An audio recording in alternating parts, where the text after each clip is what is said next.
So here we have the Vauxhall Meriva on a 64 plate. I'm going to start off by showing you around the outside of the car, and then we'll hop in and run through some controls on the inside. But from the outside, you can see it's a 5-door car with alloy wheels. Let's start off inside the boot and then work our way around the rest of the car from there. As we approach the back of the car, you can see we have plenty of boot space along with the 3 individually folding rear seats, should you wish to increase this space even further. Okay, so we're just going to work our way back round to the front of the car, and then we'll hop in and run through some controls on the inside. But now that we've done a full circle of it, you can see it's in excellent condition the whole way round. Just briefly before we climb in, I think it's well worth seeing the interior from this exterior point of view. There's plenty to run through on the dashboard, so let's hop in and we'll do that now. Okay, now that we're inside the car, we're going to start with the dials. On the left-hand side, we have the rev counter. The speedometer is over on the right-hand side. At the top there, you can see the fuel gauge and coolant temperature gauges. Below that, we have the total miles of the car. They are 42,766.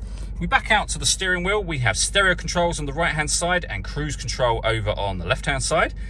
In the center, you'll find the main screen for the radio, and all of the adjustments you can make for that screen are just here. So as you make any adjustment, it'll show up on the screen. We have AM and FM radio, which you can circle between using these or this button just here.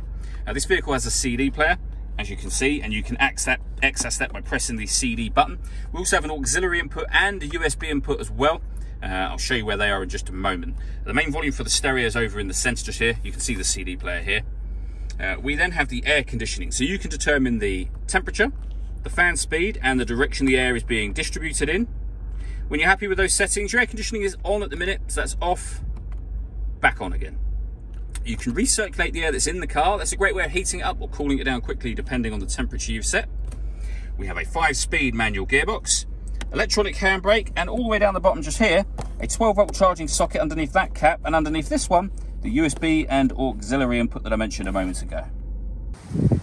All that leaves me to say is thank you for taking the time to watch this video. If you'd like to come and see the car in person and have a test drive, please feel free to give us a call here at Mach 1 Cars. We'd love to hear from you soon.